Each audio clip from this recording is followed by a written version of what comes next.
topu kendime atıyorum. Tamam. Kendimden bahsediyorum. Şimdi benim Kanada'ya gelme hikayem biraz farklı. Ben Boğaziçi Fizik mezunuyum. Orada yüksek lisans da yaptım. Aslında benim Amerika'ya gitmek gibi bir derdim hiç yoktu. Tabii senin önce bir Amerika oldu. Öyle bir durumum yoktu. Yani önce Amerika'ya gittim. Yani Ne benim zaman aslında mezun oldun sen? ben 2004 ya da 2005'te mezun oldum. Üniversite mezuniyeti bu. Evet, üniversite Aha. mezuniyeti. Ondan sonra bizim bölümdeki insanlar yani genelde ortalaması iyi insanların yurt dışına gitme şeyi var, trendi var. Hep Evet. böyledir bu. Hı. Yani gitmeyen insanlara biraz sıkıntılı gözle bakıyorlar. Bu Öyle niye bir gitmedi ki? yani bir problem mi var falan diye Ha. bakıyorlar. Ben yani o zamanlar zaten Türkiye'nin durumu da çok iyiydi. Bu Yani arada bir şey diyeceğim. Araya bir şey gireceğim. Mesleğinde iyi olmadığını mı düşünüyorlar bunu düşünenler? şimdi Ya gitmek yani zorunda mısın yani yurt dışına? şimdi şöyle Türkiye'de düşünüyorlar. ne var ki gitmen gerekiyor? Şöyle Ya da ne yok düşünüyorlar. ki? Yani genelde eğer akademik kariyer yapacaksan yani Ha. yani doktora yapacaksan Hı hı.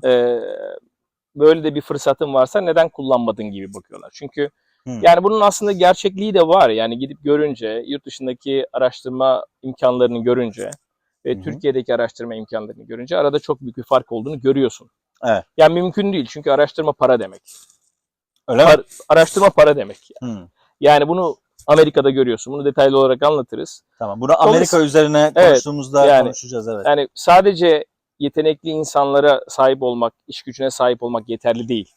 Hı. Çünkü teorik fizik yapmıyorsun sadece. Yani deneysel fizik yapacaksın. Bir lazer 200 bin dolar. Anladım. Bunun Anlatabiliyor muyum? Türkiye'de olma Öyle bir şey ihtimali. yok.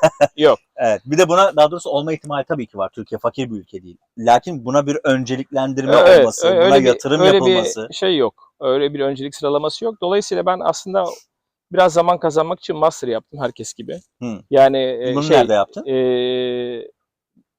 onu da Boğaziçi'nde yaptım yüksek Ha, lisans. yükseğin de yine Gene Boğaziçi'nde. fizik bölümünde. Hı hı. Daha sonra işte puanlarım iyiydi. Amerika'ya başvurdum. İşte orada fizik doktorası yaptım. Ve fizik doktorası deneysel fizik doktorası yaptım. Yani genelde Quantum of T diye geçiyor. Hı hı. Laser spektroskopi üzerine. Hı hı. Ve ondan sonra bir arkadaşım vardı. Şimdi bizim insanların akademik kariyerle ilgili tabii şeyleri var. E, çok detaylı bilgiye sahip değildik o zaman. Şimdi mezun olan insanlar genelde şöyle bir şey yapıyor. Hep öykündükleri insanlarla konuşuyorlar ve onlardan fikir alıyorlar. Evet. Yani sen mesela akademik kariyer yapıyorsun, hocanla konuşuyorsun. Evet. Tamam mı? Hocanla konuşuyorsun, diyorsun ki ben ne yapayım? Tabii ki doktora yap diyor. Doğal Yani bu olarak. Çünkü kendi yapmış bir kere. şeye benziyor. Çünkü o invested. O alanda çok Evet. çok fazla işin içinde büyük bir yatırım olduğu için Hı hı. onun artık hayatı o ve Evet. onun gerçekliği o. Aslında yani bu sana çok rasyonel, çok objektif bir fikir vermeyebiliyor. Evet. Ya bu şuna benziyor. Bir pet shop'a gidip köpekleri seviyor musunuz demek gibi. Doğru. Yani hayır cevabı alamazsın. Alamazsın. Dolayısıyla bizim de o zaman bir akademik kariyer furyası vardı. Yani Aha. herkes tamam hadi akademik kariyer hepimiz hoca olacağız. Hı hı. Ülkeye geleceğiz. Bu bizim hocalarımız gibi eğitim vereceğiz Evet. kafasındaydık. Hı hı. Daha sonra ben Amerika'ya gittikten sonra tabii Amerika'ya gidip oradaki yani araştırma ortamlarını, insanları görünce aslında senin yaptığın araştırmayla Amerika'daki araştırmanın çok çok çok farklı bir seviyede olduğunu görüyorsun. Buraya çok küçük bir özet alabilir miyim? Mesela nasıl bir farklılık var? Evet. Türkiye'deki araştırmayla Evet. Amerika'daki araştırma Evet. ne kadar farklı olabilir? Yani Ben hiç o kadar şöyle da söyleyeyim. bilgim Mesela yok bizim mesela. üniversitede ben Philadelphia'da Temple University'de doktora yaptım. Hı hı. Bizim üniversitede 6-7 tane mesela eksperimental deneysel fizik laboratuvarı var. Hı. Sadece bizim laboratuvardaki cihazların mesela değeri 10 milyon dolar. Anlatabiliyor muyum? Hı Yani hı. 2-3 tane cihaz var. Lazerlerin teki 200-300 bin dolar. Çok Hı. ekstrem paralar dökülüyor. Anladım. İnanılmaz şey yapılıyor ve senden çok çok çok acayip beklentiler var. Yani sen çok fazla çalışman gerekiyor. Yani Anladım. Türkiye'de bu yok mu yoksa? Türkiye'de mesela şöyle, Türkiye'de araştırma yapıyorsan genelde sana çok iş yükü veriyorlar ama bu iş yükü genelde teaching based oluyor. Yani Ne yapıyorlar? Sen Daha sen 300 tane öğrencinin Ha, sınavını okuyacaksın. Araştırma görevlisi olarak. Bana öyle bir şey yaptırmadılar yani. hı hı. Yani sen gidip 300 tane öğrencinin kalkülüs sınavını okumak yerine, onu grade etmek yerine, notlandırmak yerine Hı hı. sana diyorlar ki sen gir şu laboratuvara Evet. günde 15 saat tamam yerin altında Evet. o gözlükleri takacaksın. Hı hı. Orada research yapacaksın. Evet. Yani senden beklenen şey ne? Araştırma yapmak Evet. ve Gerçekten o yayın fiziğin çıkarmak. içinde Yani olmak. aynen sen deney yapacaksın, o cihazları çok iyi anlayacaksın, troubleshooting yapacaksın, problem Evet. çözeceksin. Ondan sonra sene sonunda yani senin yayın yapman gerekiyor. Çok büyük bir beklenti var çünkü yani eğer profesör Bunu seni yapabilmek için bu arada push ediyorlar belli ki. kesinlikle Yani çok büyük öyle bir baskı var. hani aşağıya bıraktım hani Yok saldım çok çevrem Mevlam kayra gibi çok bir çok şey büyük yok. bir baskı var ve yani tabii ki çok düşük paralara çalışıyorsun ve Hı hı. işin şeyi bu ki şu ki yani çok fazla kaliteli insan var. Evet. Bu alandan gelen yani herkes başarılı, herkes eğitimli, herkes kaliteli, Hı hı. inanılmaz bir kaliteli iş gücü var Hı hı. ve herkes çılgın gibi çalışıyor, çılgın gibi yayın yapıyor ve böyle bir baskı var üzerinde. Evet. Çünkü günün sonunda eğer hoca yani proposal dediğimiz şeyi yapıyor, research fundlardan para alabilmek için Hı hı. onlara bir proposal yapıyor. Diyor ki işte ben şöyle bir araştırma yapacağım. Bunun şöyle şöyle faydaları olacak Hı hı. ve para çekiyor. O paranın karşılığında da yani aldığı paralar mesela National Science Foundation, Amerikan işte bilim şeyi Hı hı. kurumu sana para veriyor. Onun karşılığında senin yayın yapıp yaptığın araştırmanın nitelikli olduğunu ispatlaman gerekiyor. Anladım. Ya bunu yapmazsan böyle bir karşılaştırma var. Yani senin Bunların hepsi Amerika'da. Amerika Peki bu Amerika'daki bunların bütün bu işlemleri yapıyor olmanın Kanada'da bir karşılığı var mı? şimdi var tabii ki var. Şimdi Ha. Kanada ile Amerika arasında ben ikisinin de graduate yani doktora eğitimini gördüm. Hı hı. İkisi birbirine benzer aslında. Yani iki sistem birbiriyle entegre çok benziyor birbirlerine. Hı hı. Karşılığı var ama şu ki şöyle ki akademik kariyerin dediğim gibi yani iş bulma alanında sana verdiği fırsatlar limitli. Hı Çünkü akademik kariyer aslında nitelikli insanların göçmenlik yolu gibi. hı. Yani şimdi bir Amerikalı adam, sıradan bir Amerikalı adam ya ben doktora yapayım demiyor. Ha, anladım. Durup dururken ben doktora yapayım demiyor. Gerçekten bu yani eziyet yani. Ciddi bir eziyet yani. Adam o işe girmiyor yani. Neden? Zaten sıradan bir okulu bitirse 60-70 bin dolarla işe başlıyor. Yürüyor gidiyor. Aynen Ya öyle. bir düzen kuruyor. Sen Evet. ihtiyacın olduğu için bu yola gidiyorsun aslında. Ne gibi bir ihtiyaç bu? Yani aslında sen diyorsun ki ya farklı bir ülkeye gitmenin e, aslında en yumuşak yolu. Yumuşak Peki geçişi. Türkiye'de fiziği bitirdin, yüksek Evet, lisansı yaptın, evet, yurt dışına da çıkmadın. evet. Türkiye'de Var öyle arkadaşlarım benim. icra edemiyor musun işini, mesleğini? Benim öyle çok arkadaşım var. Yani mesela evli olan, Türkiye'de kurulu düzeni olan, daha sonra Türkiye'de doktora yapan, çok da başarılı Türkiye'deki üniversitelerde hocalar arkadaşlarım var. Hoca oluyor, devam Akademik ediyor. kariyer yapıyorsun Peki genelde. o insanların maddi manevi bir doyumsuzluk yaşayacağını düşünüyor musun normalde? Hiç çıkmamış adam yurt Ya bu dışına. kişiye göre değişir dediğin gibi. Ha yani Ha, aslına bakarsan konunun evet, başına söylediğin şeye istinaden söylüyorum bunu. evet, Yani farklı bir gözle bakıyorlar evet, demiştin ya. Aslında bakılsa da evet, bu insanlar hani fizik özelinde tabii evet. konuşuyoruz şu an sen fizik okuduğun için ama bu insanlar yurt dışına çıkmasa bir problem yok. Şöyle bir problem var. E, yani problem yok. Kişiye göre değişir. Dediğin gibi akademik bir iş bulur. Hı hı. Gene araştırmasını yapar ama araştırmalar genelde teorik olur. Hı Yani deneysel araştırma imkanı zayıf. hı. Çünkü olay dönüp dolaşıp paraya denk geliyor. Evet, Yani öyle bir araştırma, yatırım şeyi Türkiye'de çok yok. anladım. Yani e, nicelik anlamında, yani oransal anlamda çok çok çok düşük. Anladım. Ve şöyle yani orada mesela bir Türkiye'de yani fizik herhangi bir kategoriye giren bir alan olmadığı için yani değişik alanlara kayabilirsin. Bölümü bitirdikten sonra Hı. bankacıda olan arkadaşım Ha, var. gibi. Bilmem değişik Evet. alanlar ama Sen Sonuçta çok sen matematik biliyorsun. evet yapıyorsun Yani. ama kendini gene ispatlaman gerekiyor yani. Tabii. İspatlaman gerekiyor yani. Beni, hani IT de böyle yapabilirsin ama Onun için. ispatlaman gerekiyor. Evet. IT alanında da en Deneyimin azından bir yok. konuda bir uzmanlık alabilmen Sıkıntı lazım. orada yani. Dolayısıyla o zaman sen biraz toparlamam gerekirse şöyle sorayım. Evet. Fizik üzerine Türkiye'de okuyup yüksek lisans yapıp daha Evet. sonra Kanada'ya ya da Amerika'ya Evet. gelme konusu senin açından değdi mi?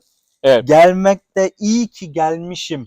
Bu kıtaya geçmişim. Kıta Evet. özeline söylüyorum. Ülkeyi daha sonra konuşacağız. Evet. Amerika ve Kanada olarak. Ama Atlantik'in bu tarafına geçmek benim özelimde değdi, iyidir Şimdi diyebiliyor benim musun? kafamda şöyle bir şey var her zaman. Ben Türkiye'deki politik duruma ve ekonomik duruma hiçbir zaman güvenmedim. Türkiye'dekine. Türkiye'deki. Evet. Hiçbir zaman. Yani bir sinüs dalgası gibi. Bir tepede bir dipte. Biz ekstremleri seviyoruz. Yani biz sıradan hayat sevmiyoruz. Böyle İsveç'teki bir sabah kalk kahveni iç, dümdüz yaşa. Bize gelmiyor yani. İşte bana O yüzden- biraz şu an şu an benim birazcık Anlatabiliyor öyle muyum? gidiyor ama. Senin gene şimdi durulmuş hali. Evet. Şimdi ben her zaman yumurtaların hepsini bir sepete koymama taraftarıyım. Tabii doğru. Şimdi bunu bir yatırım amacı kafası olarak düşünüyorum. Tamam mı? Yani her zaman bir insanın farklı bir alternatifi olmalı. Farklı bir ülkede, farklı bir yerde Evet. bir çıkış yolu olabilmeli. Benim kafamda hep öyle bir Doğru. düşünce her zaman var. Doğru. Var. Hak veriyorum buna. Ya bu şans, bu senin aslında survival instinct gibi, yaşamsal bir içgüdü gibi bir şey. Aynen öyle. Ben Amerika'da doktora yaptıktan sonra da zaten hani doktora ile ilgili öyle akademik bir şey böyle bulamadım yani açıkçası. Evet. Çünkü çok müthiş bir rekabet var. Hı hı. Yani senin 5 tane 10 tane yayını var, adamın 150 tane yayını var. Şimdi bu adama Yani- nasıl bir... Yani öyle çılgın bir rekabetin içindesin ki, tamam mı, Amerika'da? Yani biz onu yaşamıyoruz Türkiye'de. Evet. Hindistan'ın en zeki adamları orada. Çin'in en zeki adamları orada. Hı hı. Adamlar sabah akşam kahve içip çalışıyor. Evet. Hindistan Yani konusu bambaşka bir konu. Apayrı bir video Şimdi konusu. adamın sosyal hayata da ihtiyacı yok. 23 Onun saat hiçbir şeye çalışıyor. ihtiyacı yok. Bir saatte yeme, içme, duş alma, Köri sosunu ver. romantizm, her şeyi yaşıyor. Şimdi ben ondan sonra bir arkadaşım var benim, Yücel diye. Şimdi çok sevdiğim yakın bir arkadaşım. O da şimdi Florida'da medikal fizikçi. Hı hı. O Florida'da. şu anda. Tamam. O medikal fizik alanına geçti. Yani Hı hı. katı hal fiziği yapıyordu daha önce. Solid state dediğimiz. O da doktora yapıyordu. Daha sonra medikal fizik alanına geçti. Son sene geçmişti. Aslında bana da önermişti. Ben onu dinlememiştim. Hı hı. Yani.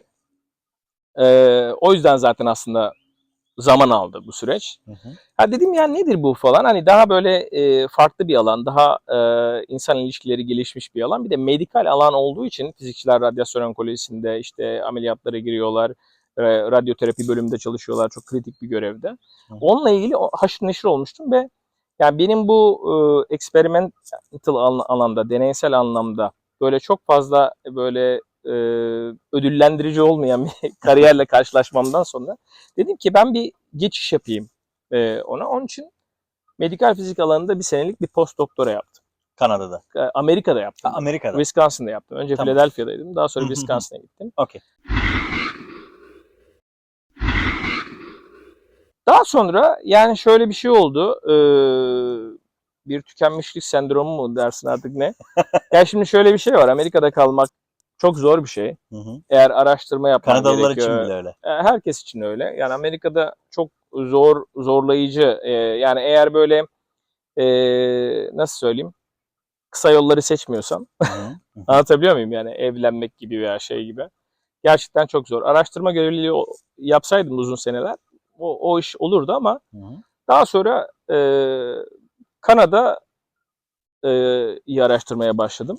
Çünkü artık sıkılmıştım yani bu araştırma görevliliği işinden. O pozisyon da zor bir alandı. Yani medikal fiziği sevmiştim ama yani çok çalıştığım ortam iyi değildi. Hı hı. Kanada'yı araştırdım ve baktım yani hani Amerika'da doktora yapmış insanlara karşı çok hızlı bir fast track bir immigration'ları var. Hemen Evet. başvurdum, 6 ayda bana oturum verdiler. PR'cısın sen. Oradayken O dönem için aldım. söylüyorum. Daha Evet. sonra benim o pozisyonum bittikten sonra Türkiye'ye gittim. Bir 5-6 ay yaşadım falan. Sonra Kanada'ya geldim. Bütün bunları o dönem için söylüyorum. Evet. Bütün bunlar olurken sen artık Evet. permanent residence'sın. Sonra Türkiye'ye gittim. Aynen Türkiye'ye gittim. Yani Türkiye'de de benim tanıdıklarım, arkadaşlarım var üniversitelerde. Hani orada bir pozisyon bulma durumum oldu. Sonra bir karar verdim. O zamanlar 2018'di. Hı hı. 2018, 2017'nin sonu. Yani böyle Türkiye'nin bayır aşağı gitme dönemlerinin başıydı. Ekonomik olarak. Evet. Evet. Yani Evet doğru. her şey kötüye 2017'den gidiyordu. sonra Çok artık. ciddi derecede kötüye gidiyordu ve Evet. düzelmeye dair de bir emare yoktu. Hı hı. Yani bir projeksiyon yaptığın zaman tünelin sonu karanlık. Öyle çok bir O projeksiyona görüyorsun. da Gerek yok yoktu. yani. Yani birazcık Ee, 5 dakika haber izlesen Oraya anlıyorsun. gittim işte bir 6-7 şey yaşadım. Ondan sonra dedim ben en iyisi Kanada'ya geleyim. Kanada'da Kanada'da en 3-5 azından sene bir işini şey yapayım. yapayım. Hı hı. Geldim burada işte dediğim gibi gene Kanada süreci de çok zor oldu benim için. Hı Yani hı. burada gene bir akademik pozisyon yok. Kanada'da ki iş pozisyonları genelde Amerika'nın 5'te biri 10'da biri.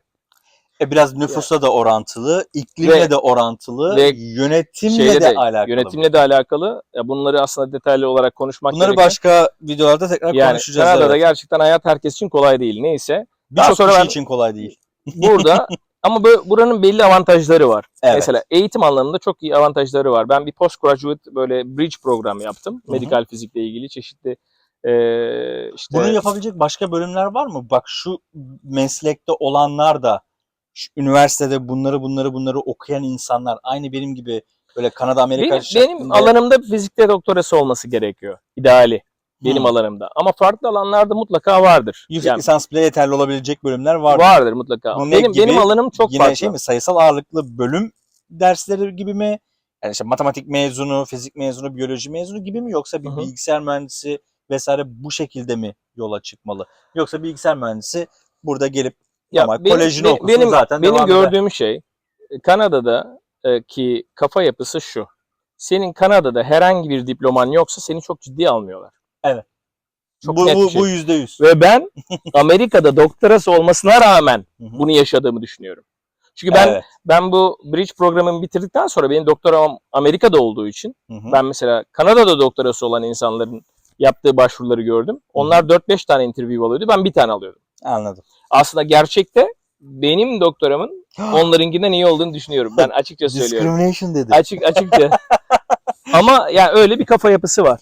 Öyle bir Var, kafası doğru. kesinlikle var. O Evet, yüzden var. yani senin yaptığın gibi kısa süreli Evet. bir eğitimin, hadi benim Kanada'da da bir şeylerim var deyip kendini ispatlamak Evet, hadi en mantıklısı. yaptım Ama bunun geçtim araştırmasını gibi. yapmak gerekiyor. Her bölüm için farklıdır bu. Kesinlikle. Neyse. Bu böyle durumlarda eğitim danışmanları daha mantıklı Evet. oluyor. Ya benim için şöyle bir şey. Mesela benim Kanada'da yaptığım postgraduate program, yani Hı hı. bu medikal fiziklerle ilgili, Amerika'da 50 bin 60 bin dolar. Hı. Amerikan doları. Evet. Ben bunu Amerika'da bunu yapmak için 50-60 evet, bin Amerikan doları evet. ödemen gerekiyor. Ve ben bunu 10 bin Kanada dolarına yaptım. Yani 7 bin Amerikan doları. PR olduğun için. Ve bunu ama. da ödemedim. PR sahibi olduğun Evet. için ama. Bunu da ödemedim yani devlete. Niye? Nasıl oluyor? Devletten loan alabiliyorsun. OSAP diye bir şey var. Anladım. Loan, ama loan olarak Evet. yapıyorsun. Okey, Yani tamam. demek istiyorum ki eğitim sistemi iyi. Hı hı. Yani burada eğitim Eğitim almak. turizmi var. Bunu eğitim başlığı Evet. altında konuşacağız. O zaman sadece Ama Amerika ve Kanada kıyasıyla hani videoyu da bitirelim. evet. Amerika ve Kanada kıyası için her ikisine de değdi mi değmedi mi diye sana bir sorayım. Amerika için değdi, Kanada için değdi veya değdi değmedi veya Şöyle, keşke Allah belasını versin ben nereden geldim ben buraya gibi. Var mı öyle bir şey? şimdi şöyle, yani ben değdiğini düşünüyorum. Bir kere yani Amerika'da yaşamak benim kişiliğimi çok değiştirdi. Hı hı. Aslında bir kendini bulma süreci yaşadım yani. Çünkü bir insan kendini gerçekten ıssızlığın ortasına tanıyabilir. Doğru. Yani onu hiç kimsenin umursamadığı, yani ona böyle karşılıksız sevgi veren, faturalarının ödendiği bir ortamda öğrenemez. O yüzden kendi başına yaşama açısından, yani kişiliğin gelişmesi açısından bana çok faydalı olduğunu düşünüyorum. Ama şöyle Evet. söyleyeyim, yani bir öz eleştiri anlamında Hı hı. bu yaptıklarımı çok daha efektif ve kısa yoldan yapabilirdim. Ama bu Zaman, hayatın her alanında evet. var. Yani keşke şöyle Yani yapsaymışım. zigzaglar oldu yani. Benim hayatımda diyebiliyorsun. Doğru. zigzaglar oldu ama işte Evet. bu da şeyle alakalı, yani önünden giden biri yok. Tabii ki. Yani kendi yolunu kendin buluyorsun. Yolu sen açıyorsun. Mecbursun. Başka Yani şansın yok. Yani burada kar yağdığında aynı garajın önünü nasıl açıyorsan mecbursun. Sen aynen açacaksın. öyle. Kimse gelip açmıyor. Aynen Ya da öyle. parasını verip yaptıracaksın. İşi outsource edeceksin ama bu yok. Evet. O zaman genel itibariyle değdi diyebiliriz. Değdi. En azından Benim için değdi. şu an Atlantik Okyanusu'nun bu tarafında olmak her ikimiz açısından da en azından mesleki anlamda Evet. değdi diyebiliyorum ben. Sen de galiba öyle diyorsun. Evet. O zaman bu bölümü bu şekilde noktalayalım. Bu genel bir özet olsun. Daha sonra Evet. detaylara girelim. Diğer konulara, spesifik eğitim Karşılaştırma. konusuna, sağlık konusuna daha değineceğiz. Sağlık Evet. başlı başına zaten bir kocaman bir soru işareti ki yanına Evet, ünlem de ben var. burada da çok abartıldığını düşünüyorum abi. Yani bazı konular var. Onları Evet. detaylı olarak inceleyeceğiz. Evet. Şimdilik kendinize iyi bakın diyoruz. Görüşmek üzere. Hoşça kalın.